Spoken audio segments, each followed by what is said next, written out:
Hey there, cats and kitties. I am the Blues Man, Johnny Blues. With this video, we'll be discussing my thoughts on the New Year's Day Doctor Who special episode entitled Resolution. And holy shnikes, man, this might as well have been a Christmas special episode because it was gift wrapped and packaged and sent to my eyes like amazeballs. This episode was awesome sauce. It has to be my favorite of the new era of Doctor Who. It has topped even Rosa and the Demons of Punjab and things like that. This is hands down, no holds barred, my favorite episode of modern Doctor Who. My favorite depiction of the 13th Doctor, my favorite depiction thus far of the Daleks in the modern series. I just loved every dripping minute of this episode. It gave me everything I could have possibly hoped for. A Dalek story with heartening characterization thrown in, intensity, being at the edge of my seat, actually finding a Dalek scary. I'm somebody who, I've never really found the Daleks to be all that scary. They have definitely been threatening and lethal and that kind of thing. And if they were real, holy hell, of course they'd be scary. But the way the Dalek was, sort of in operation, in use in this particular story, having been sort of carved up into multiple pieces and laid dormant for so many centuries on Earth and everything like that, after being put under the ultraviolet light, as the Doctor figures out, it was sparking and comes back to life and mutates and becomes this, giant squid-like creature. And the way it pilots, for all intents and purposes, the female of the two archaeologists at the start of the episode that we're introduced to, was frightening as all hell. Now, we have seen in the history of Doctor Who Daleks being able to manipulate and control humans and things like that, as well as other, creatures. But it just, I was completely actually biting my nails, kind of chattering my teeth, like, wow, this is really sort of reinventing the wheel successfully in how it's depicting its, being a puppet master to this poor woman. And the whole time she's trying to fight it, and we're hearing Nick Briggs in the voiceover much more closely to his voice, and then later the full-on Dalek voice once it manages to, create its outer shell, its outer casing all over again, this tank that it exists in. And I thought the entirety of that, the look of the edifice that it was then contained within, was spectacular. I loved how the base was very much, proper Dalek, but the sort of the metal work and everything like that, it was much more earth-bound metals, and rather than Dalekanium and whatever like that. I'm sure some Dalekanium was in there, but as they said, it was mixed and matched parts and whatever. And I thought how the upper portion of it was somewhat slimmer, than it would usually be for a normal-looking Dalek. It looked unique and just, it looked threatening. And I just loved everything about it. I love the Daleks. I am on record as having said that through many, Doctor Who discussion videos. I mean, come on, I'm wearing a Dalek shirt. Gifted to me by a good friend, Z-Man. But no, I mean, this episode was just amazeballs. It's kind of like one of those things where time and time again, I see people disparaging Series 11, disparaging Jodie Whittaker as the 13th Doctor and the cast of companions and whatever like that. And there's a certain kind of troll out there, and you know who you are. And if you have anything negative to say about this episode, you deserve a rap on the mouth. I'm not somebody prone to violence, but I mean, you cannot objectively tell me this wasn't an amazing episode. Subjectivity out the window. Okay, I'll respect people if they didn't find it resounding as I personally do. But it's the people who are being disparaging for no good reason that I just feel like you deserve a rap on the mouth. If you're actually going to seriously tell me this wasn't in some way entertaining, or wasn't in some way investing, or wasn't in some way, in the utilization of the Daleks, a thorough, just modern throwback to the classic threatening nature of these creatures as they've been depicted in the history of this show. They stand alone as being the reason why there is a Doctor Who to this day, going back to the 60s. No disrespect to William Hartnell or, the original cast of Ian, Barbara, Susan. They, of course, they invented the show, Verity Lambert and all that kind of stuff, They were there at the beginning. They were there at the foundation. But if you look back at history, in a sense, what really put Doctor Who over the top in those earliest days was the invention of and the introduction of the Daleks. That's what really solidified Doctor Who in the annals of history, rescued the series from potential mediocrity or being canceled, that kind of thing, being an afterthought. It's down to how resounding and how incredible and how freakish those Daleks were in that earliest serial. And to this day, it's like I say, as a Doctor Who fan, one of my favorite episodes from Series 1 with Christopher Eccleston's Ninth Doctor and Billie Piper's Rose was the episode Dalek. It was the Doctor versus a single Dalek. And it was one of my first, encounters with the Daleks in sort of a proper connotation. Even though I have vague childhood memories of watching the Fourth Doctor, reruns as a kid with my mom, I hadn't encountered the Daleks until that first Dalek episode from Series 1 with the Ninth Doctor. And I was suddenly compelled by them. I was compelled by how threatening and imposing this creature was, how it could dominate the world by itself. And we had that very much on display in this episode again, but it wasn't a copy-paste. I know there are going to be people who are, again, talking of the trolls and who are hating on this series just for the hell of it and whatever like that, who are going to say, oh, it's a copy and paste because it was a single Dalek, it was the Doctor, blah, blah, blah. But no, this was a Dalek out in the open. This was a Dalek being threatening and being commanding. I forget what exactly they called it, but it was like a scout Dalek, a Dalek a little bit more superior than the average soldier Dalek, that kind of thing. And because of its sort of supremacy, it's able to turn the tables on the Doctor through the entire episode. It was like Wrath of Khan, in that, Khan constantly had this chess game going on in space between he and Captain Kirk.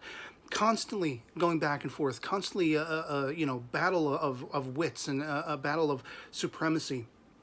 And this Dalek is constantly, putting a deadlock on whatever the Doctor can do throughout the whole early part of the episode, blocking the scanners and taking out the CCTV cameras and, leading the Doctor astray so many which ways. It was like a cat and mouse chase.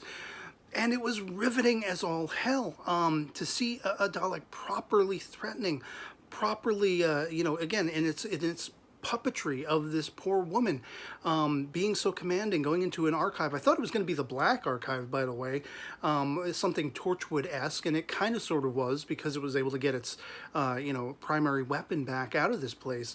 And by the way, a little aside, I loved the mention of Unit and Kate Stewart. I got goosebumps when the Doctor said, I'm trying to reach Kate Stewart, and that whole aspect with the teleprompter lady or whatever like that. Well, let me search and click on the keyboards.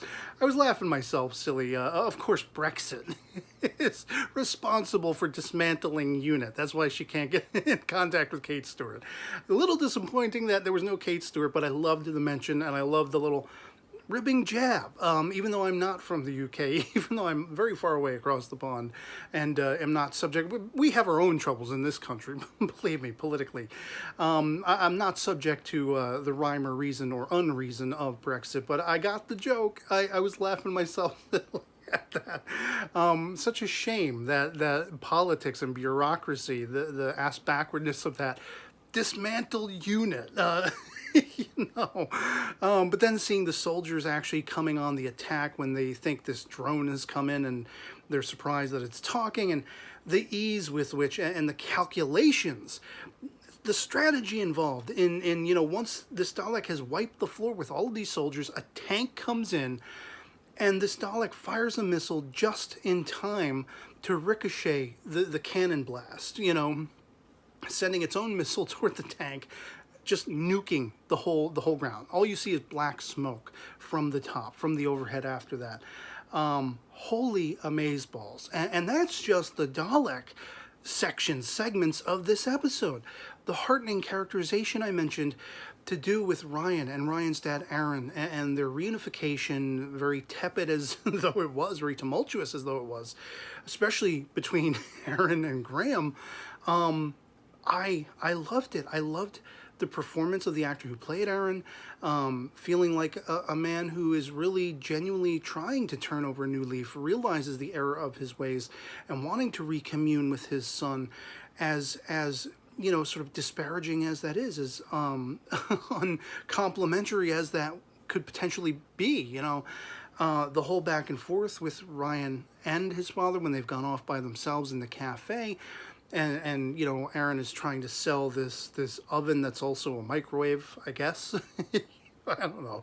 I didn't really get what that was supposed to be. I like that it came into play in trying to defeat the Dalek toward the end of the episode, but that whole interpersonal interconnectivity, that interplay between them, was there was just gravitas as far as I was concerned, and I was engrossed by it. The whole segment with Graham and Aaron having alone time, when the Doctor just spirits off trying to chase down this Dalek, and Graham is left in his place like, they left me.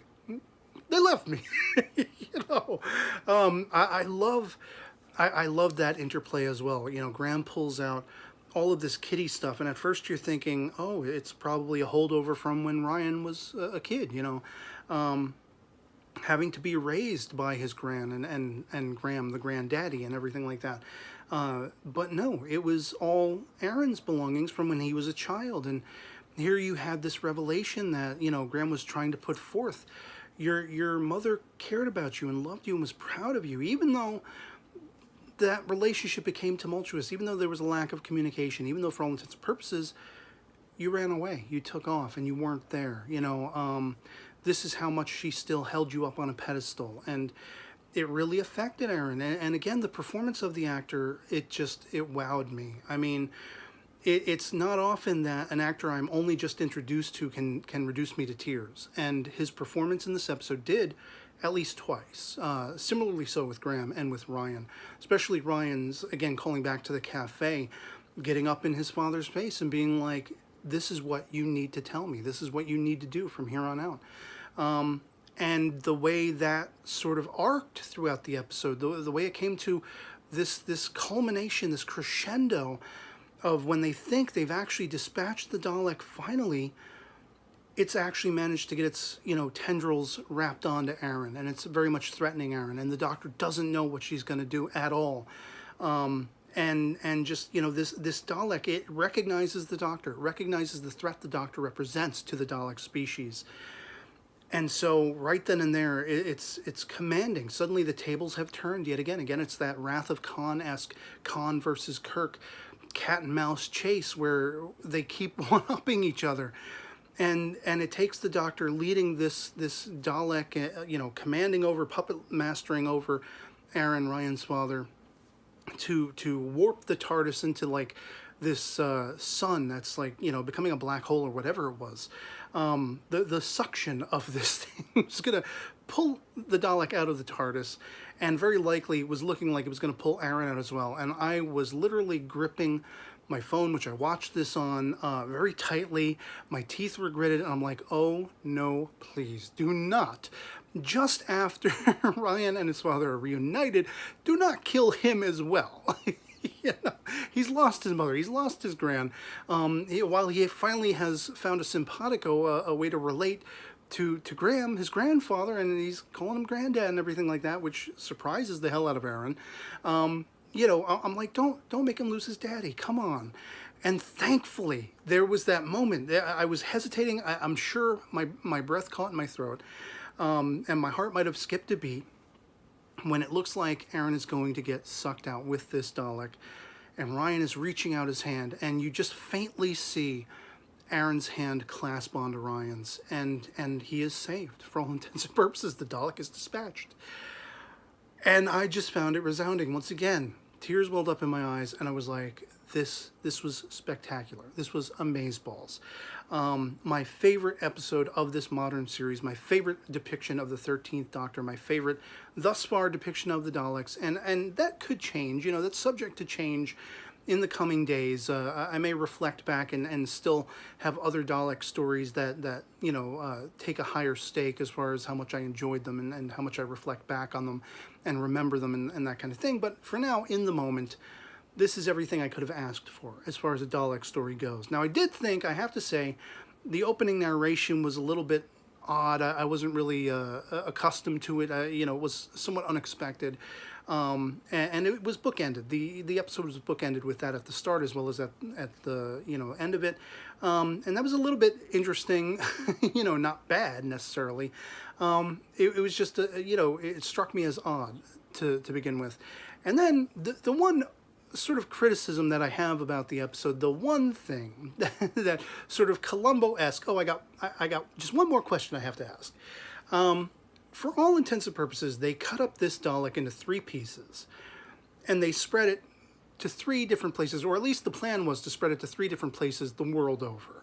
2 of those pieces were successfully buried, and a watchful eye was kept on them. The 3rd one, as we know, is the instigator, is the one that got free through the ultraviolet light once it was found in the archaeological dig. But as that piece was coming back alive, we see the other 2 pieces also sparking and brilling with energy as though they too are coming alive. Now, I didn't feel, even though we found the watchers, the people who were there to watch and make sure those pieces would never escape, even though we saw them digging the hole and trying to encounter the pieces coming alive again with their energy, they didn't actually show them stopping those pieces, like destroying those pieces or being able to do anything about those pieces. So the whole time there is this, incredible cat and mouse chase going on between the Doctor and this one lone Dalek. I'm constantly thinking in the back of my head, well, what happened to those other 2 pieces? Did they too mutate and there are 2 other roving Daleks on the Earth? So then by the end, when everything is said and done and, it was just the one Dalek, I have to assume that the other 2 pieces were destroyed by some means by the people who were there to watch over them. Otherwise, it's just a little sort of plot hole in the episode. That there should have been 2 other Daleks, but there weren't.